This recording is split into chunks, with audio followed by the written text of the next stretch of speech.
सफेद बर्फ की चादर के बीच से निकला खून का दरिया।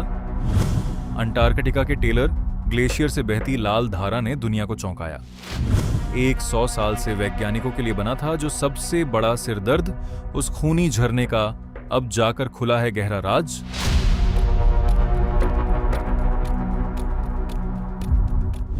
बर्फ की गहराई में छिपा है करोड़ों साल पुराना कुदरती खजाना।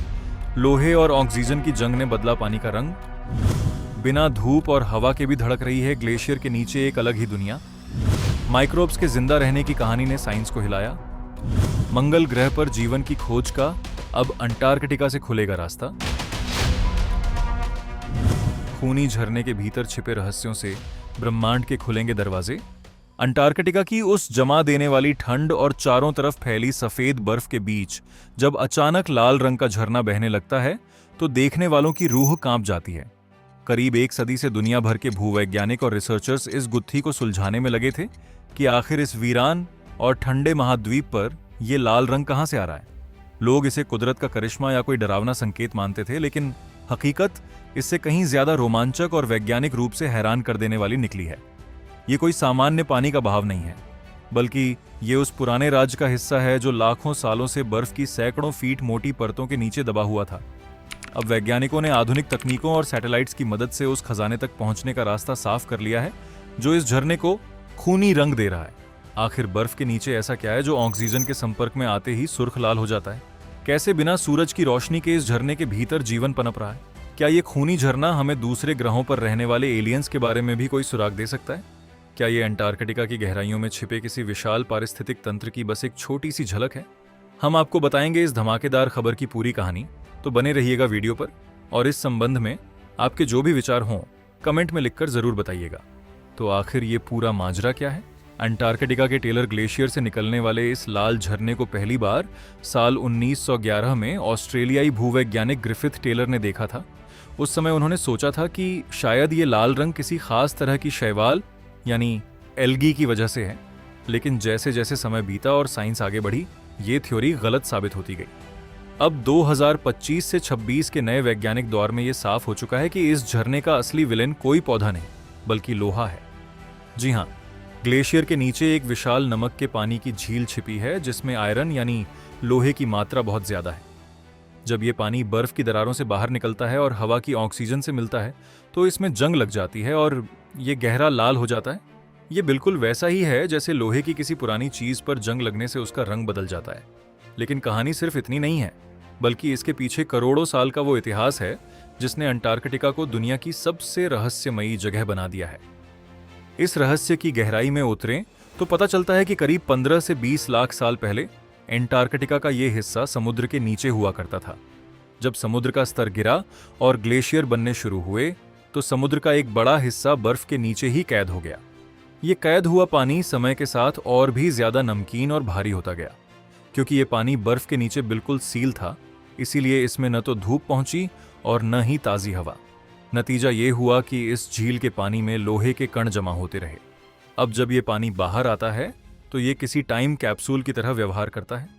वैज्ञानिकों ने पाया है कि इस खूनी झरने के पानी में छोटे छोटे माइक्रोब्स यानी सूक्ष्म जीव मौजूद हैं जो लाखों सालों से बिना ऑक्सीजन और बिना धूप के जिंदा हैं। ये जीव लोहे और सल्फेट को खाकर अपनी ऊर्जा पैदा करते हैं। ये खोज इसलिए भी बड़ी है क्योंकि ये हमें बताती है कि जीवन वहां भी संभव है जहां हम सोच भी नहीं सकते। वैज्ञानिकों के लिए ये खूनी झरना सिर्फ एक टूरिस्ट स्पॉट नहीं है, बल्कि ये एस्ट्रोबायोलॉजी की दुनिया का सबसे बड़ा लेबोरेटरी बन चुका है।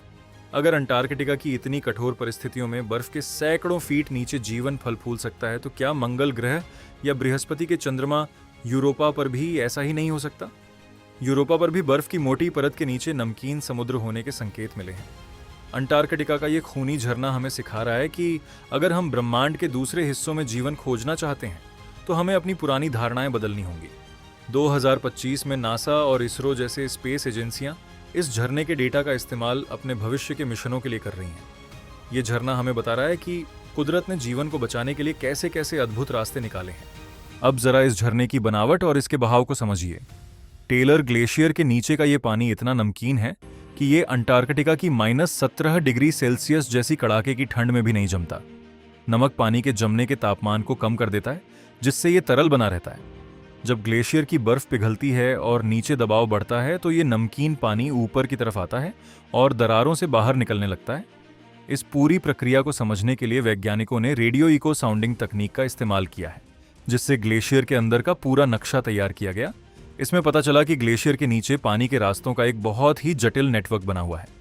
ये किसी भूल भुलैया जैसा है जो हमें अंटार्कटिका के उस गुप्त सिस्टम की तरफ ले जाता है जिसके बारे में अब तक दुनिया अनजान थी। इस झरने का रहस्य सुलझने के बाद अब अंटार्कटिका के अन्य हिस्सों में भी ऐसी ही खोजें तेज हो गई हैं।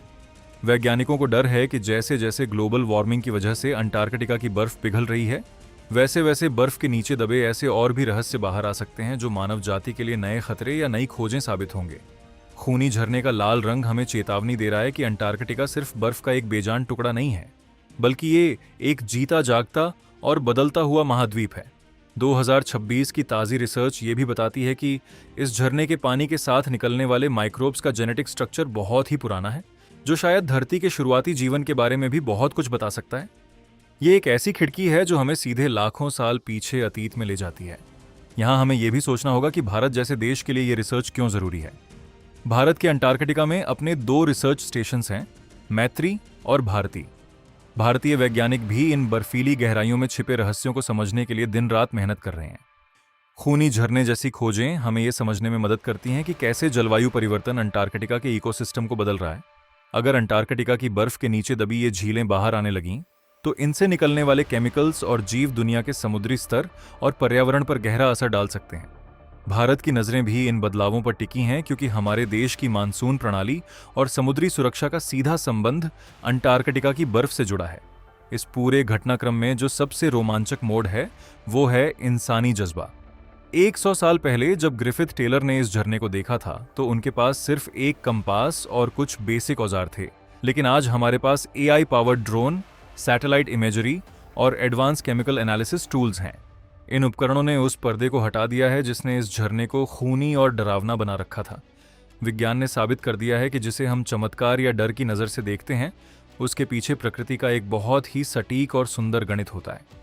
ये खूनी झरना अब डर का नहीं बल्कि ज्ञान का प्रतीक बन चुका है।